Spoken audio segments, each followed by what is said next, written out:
आज हम करने जा रहे हैं CBSE NCERT क्लास 10th का चैप्टर 2। इसका नाम है forest and wild life resource. इस चैप्टर में हम फॉरेस्ट और वाइल्ड लाइफ रिसोर्स के बारे में पढ़ेंगे। हम इस चैप्टर में पढ़ने वाले हैं तो पहले हम इंट्रोडक्शन देखेंगे, फिर flora and fauna in India, फिर classification of species, causes of depletion of the flora and fauna, conservation of forest and wild life in India, types and distribution of forest and wild life resources. जो हमारी introduction में हम देखेंगे, जो हमारी अर्थ है वो घर है मिलियंस में लिविंग बींग्स का, जो कि स्टार्ट होते हैं माइक्रो ऑर्गेनिज्म से, bacteria, lichens, banyan tree, elephants, blue whales. अब है flora and fauna in India. Flora मतलब प्लांट, फौना मतलब एनिमल।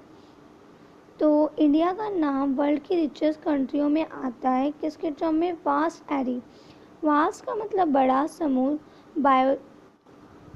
बायोलॉजिकल डाइवर्सिटी का मीनिंग जो बुक में देखा है वो है biological diversity, immensely rich in wild life and cultivation species, diverse in form and function but closely integrated in a system through multiple network of interdependencies। मतलब वो बहुत ज़्यादा रिच होते हैं वाइल्ड लाइफ में और कल्टिवेटेड स्पीसीज में, एक दूसरे से बहुत भिन्न होते हैं और फंक्शन में भी, बट एक दूसरे से जुड़े होते हैं। इंटीग्रेटेड का मतलब होता है जुड़े होते हैं किससे? एक सिस्टम से जहाँ पे मल्टीपल नेटवर्क होते हैं, जहाँ पे एक दूसरे पर डिपेंड होते हैं। अब हम मतलब कि परसेंटेज का बात करें, टोटल परसेंटेज में हमारी में आती है 8%, जो कि लगभग 1.6 मिलियन के इक्वल है। अगर अंदाज़ा लगाएं तो 10% इंडिया का रिकॉर्ड है फ्लोरा में और 20% मैमल्स का वो थ्राइटन लिस्ट में है, संकट की लिस्ट में है। बहुत सारे को तो क्रिटिकल कैटेगरी में डाल दिया गया है क्योंकि वो लापता होने की हद पे आ चुके हैं। फॉर एग्जाम्पल में चीता, पिंक हेडेड डग एक्सेट्रा। अब क्लासिफिकेशन ऑफ स्पीसीज, एक फुल फॉर्म है international union for conservation of nature and natural resources, IUCN। Classify किया है प्लांट और एनिमल को उनके रहन सहन के ऊपर। अब नॉर्मल स्पीसीज से हम समझ सकते हैं वो स्पीसीज जिनका पॉपुलेशन लेवल नॉर्मल है उनके सर्वाइवल के लिए।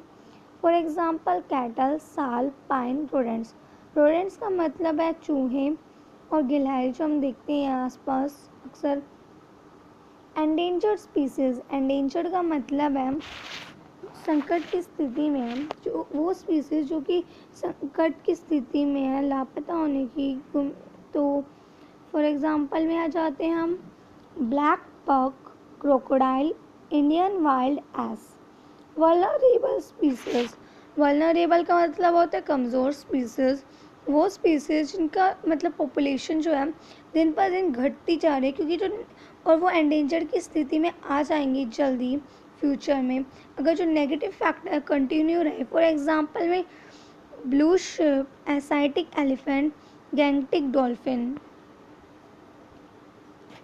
अब है रेयर स्पीसीज जिनकी पॉपुलेशन, रेयर से हम समझ सकते हैं वो स्पीसीज जिनकी पॉपुलेशन बहुत थोड़ी होती है और वो जो है वल्नरेबल या फिर एंडेंजर्ड की कैटेगरी में आ रहे हैं क्योंकि जो नेगेटिव फैक्टर हैं उन्हें अफेक्ट कर रहे हैं। For example Himalayan brown bear, wild Asiatic buffalo, desert fox और हॉर्नबिल एक्सेट्रा। एंडेमिक स्पीसीज़ वो स्पीसीज़ होती हैं जो कि कुछ पर्टिकुलर एरियाज में पाई जाती हैं और उन्हें अकेला छोड़ दिया जाता है। आइसोलेटेड का मतलब अकेला छोड़ दिया जाता है नेचुरल या फिर ग्राफिकल बैरियर्स के द्वारा। For example Andaman teal, Nicobar pigeon, Andaman wild pig, mithun in Arunachal Pradesh. Extant species, वो स्पीसीज जो कि मतलब लापता हो चुकी हैं, वो स्पीसीज जो पाई नहीं जा रही है जहाँ पे वो पाई जाती थी। फॉर एग्जांपल में आ जाते हैं हम इसके एसाइटिक चीता, पिंक हेडेड डक। अब क्या कारण है इनके घटने का? तो ह्यूमन बींग्स जो हमने ट्रांसफॉर्म कर दिया नेचर को एक रिसोर्स में, जो कि डायरेक्टली या इनडायरेक्टली फॉरेस्ट से और वाइल्ड लाइफ से ही उत्पन्न हो रहे हैं, जैसे कि wood, barks, leaves, rubber, medicine, dyes, food, fuel, powder, manure etcetera, जो कि डिप्लीट कर